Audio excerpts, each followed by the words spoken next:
안녕하세요, 여러분. 오늘은 우리가 미처 상상하지 못했던 역사의 한 페이지를 함께 펼쳐볼까 합니다.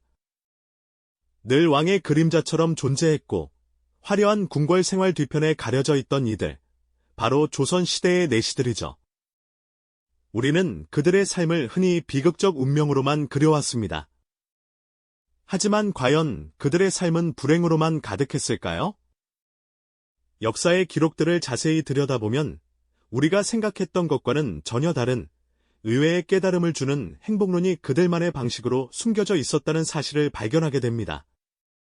세상 모든 것을 가졌지만 그럼에도 불구하고 늘 불안과 불행에 시달렸던 왕들 곁에서 정작 아무것도 가질 수 없었던 이들이 어떻게 행복을 논할 수 있었을까요?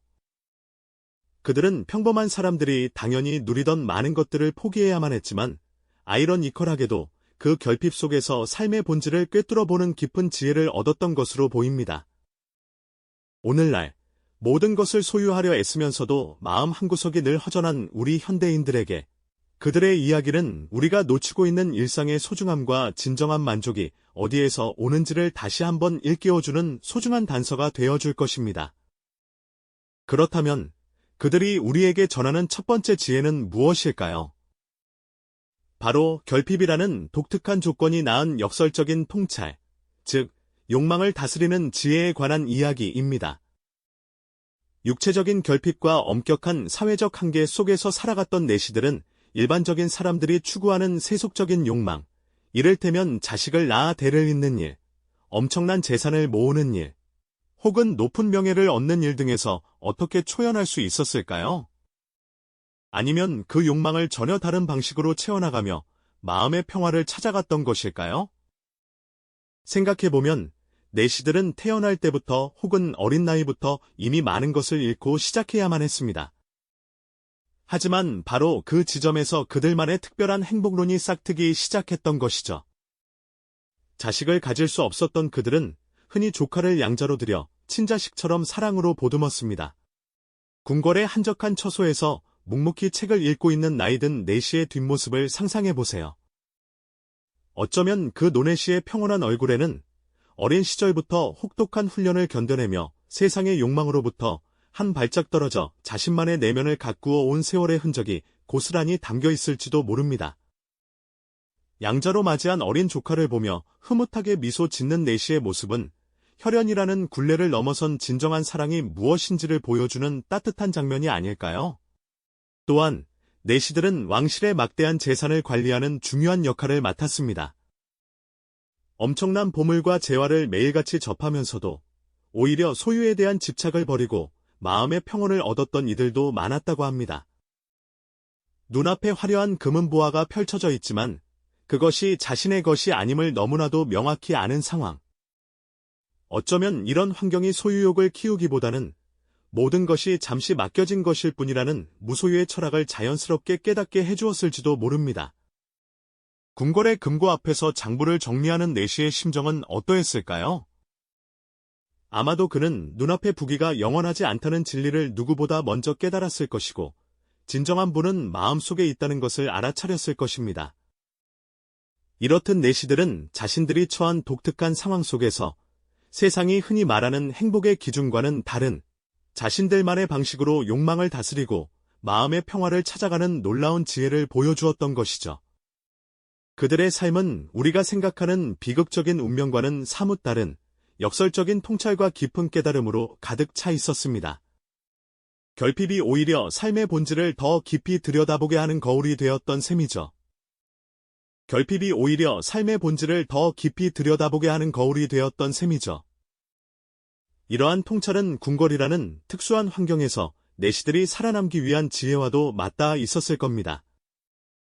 절대 권력이 넘실 때는 궁궐에서 내시들은 왕의 가장 가까운 곳에서 그림자처럼 존재하며 그 누구보다도 예민한 감각으로 세상의 흐름을 읽어내야만 했으니까요. 왕의 곁을 지키며 그분의 미묘한 표정 변화 하나, 사소한 어조의 흔들림 하나까지 놓치지 않고 읽어내는 내시들의 눈빛은 얼마나 날카로웠을까요? 마치 폭풍우가 몰아치기 전에 바다를 읽어내는 어부처럼 그들은 왕의 기분이나 의중을 미리 파악하고 적절하게 대처하며 자신들의 생존을 도모했죠.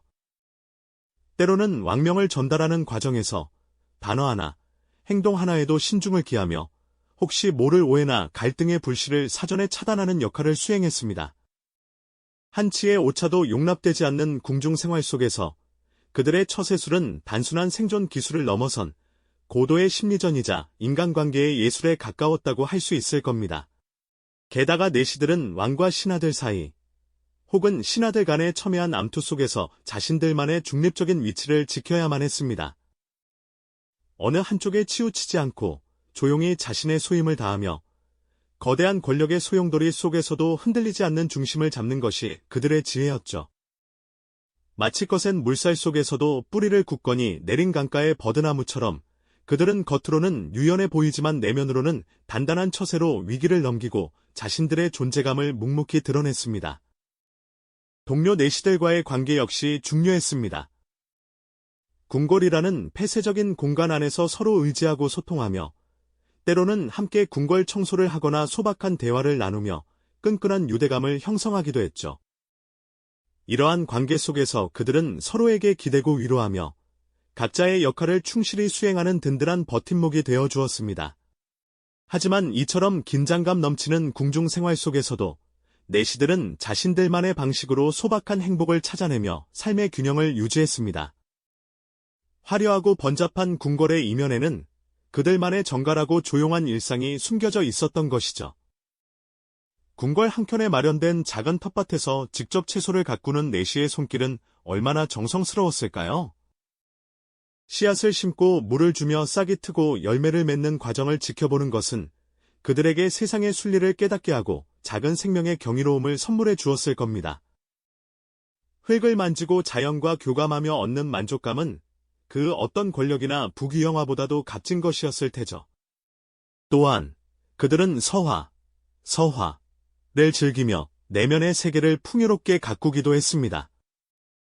고요한 밤, 작은 등불 아래 붓을 들어 글씨를 쓰거나 그림을 그리는 내시의 모습은 상상만으로도 평화롭지 않나요? 글씨 한 획, 그림 한 점에 자신의 마음을 담아내며 번잡한 세상의 시름을 잊고 오롯이 자신만의 시간에 몰두했을 겁니다. 정갈하게 정리된 그들의 방 한편에는 소박한 서적이나 직접 그린 그림이 놓여 있었을 텐데 이는 그들이 지향했던 내면의 아름다움과 정신적인 풍요를 엿볼 수 있는 단서가 되기도 합니다.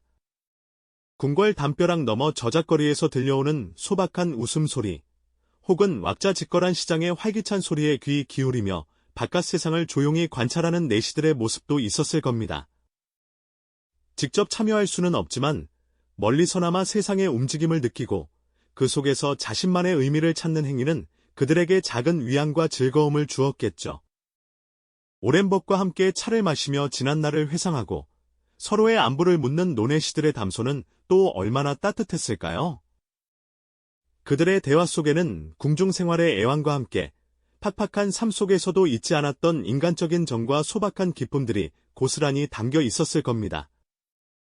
이렇듯 내시들은 평범해 보이는 일상 속에서 자신들만의 비범한 행복을 찾아내며 주어진 삶을 충실히 살아냈던 것이죠. 그들의 삶은 화려하진 않았지만 깊은 내면의 울림과 잔잔한 감동으로 가득 차 있었습니다. 이전 시간, 내시들이 평범한 일상 속에서 자신들만의 비범한 행복을 찾아냈던 이야기를 나누었죠.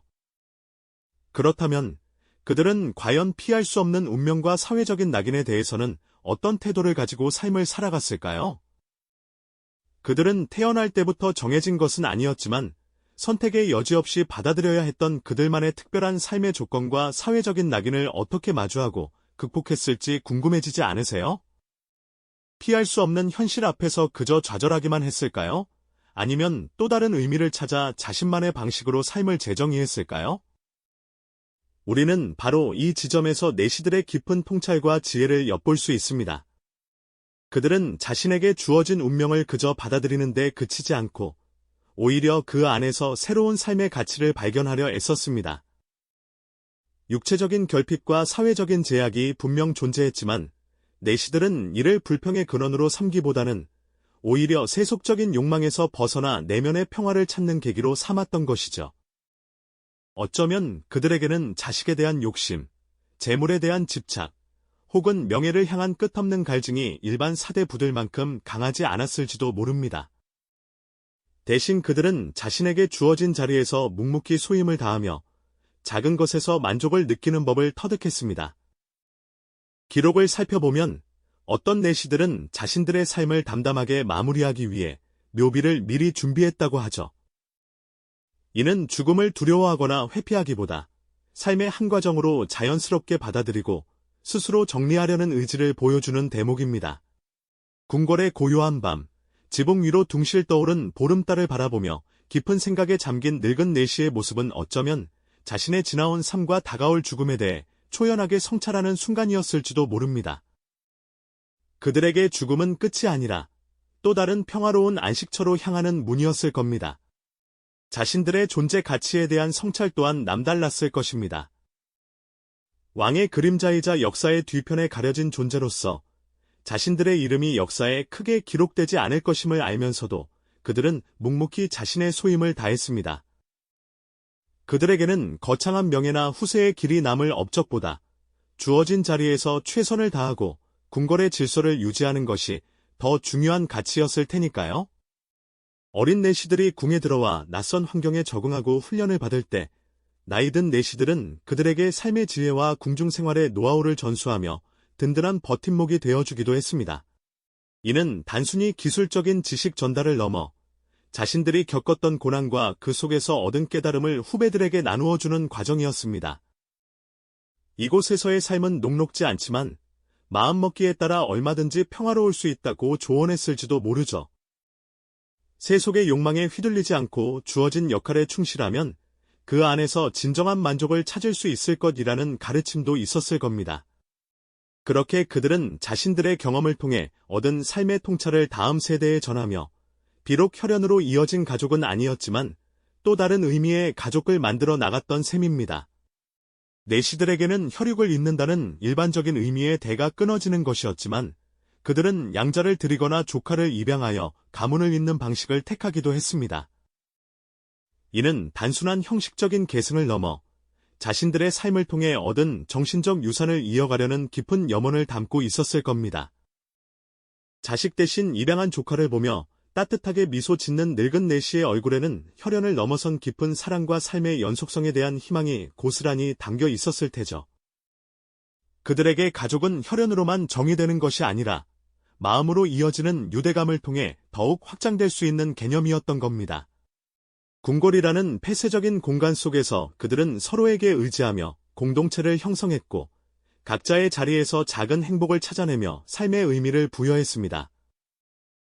왕의 곁에서 미묘한 표정 변화를 읽어내며 나라의 중요한 일에 간접적으로 영향을 미치기도 했고 때로는 다른 신하들의 암투 속에서 중립을 지키며 조용히 제할 일을 해냈습니다. 이러한 과정 속에서 그들은 자신에게 주어진 한계 속에서도 존재감을 드러내고 스스로의 가치를 증명해 보였던 것이죠. 내시들의 삶은 분명 많은 것을 포기해야 하는 운명이었지만 역설적으로 그들은 그 포기 속에서 삶의 본질적인 가치를 발견했습니다. 소유에 대한 집착을 버리고 주어진 역할에 충실하며 내면의 평화를 추구하는 삶. 이는 오늘날 물질적인 풍요 속에서도 정신적인 갈증을 느끼는 우리 현대인들에게 깊은 울림을 주는 메시지가 아닐까요? 그들은 모든 것을 가질 수 없어도 행복할 수 있다는 강력한 증거를 자신의 삶으로 보여주었습니다. 결핍과 한계로 점철된 삶이었지만 내시들은 불평 대신 주어진 현실을 인정하고 그 안에서 자신만의 의미와 행복을 찾아냈던 것이죠. 거창한 성취나 소유가 아닌 마음의 태도야말로 진정한 행복의 열쇠임을 그들은 우리에게 알려줍니다. 그들의 삶은 우리에게 깊은 울림을 주며 삶의 본질에 대해 성찰하게 하고 나아가 작은 위로와 용기를 건네주는 듯합니다. 모든 것을 가질 수 없는 평범한 삶 속에서 방황하는 현대인들에게 내시들이 전하는 지혜는 결핍조차도 새로운 시선의 원천이 될 수 있음을 일깨워주죠. 진정한 행복은 외부의 조건이 아니라 내면의 성찰과 태도에서 비롯된다는 것을 말입니다. 이 영상이 도움이 되셨다면 좋아요와 구독 부탁드립니다. 여러분의 응원이 제게 큰 힘이 됩니다. 다음 영상에서도 더 유용한 정보를 공유하겠습니다. 감사합니다.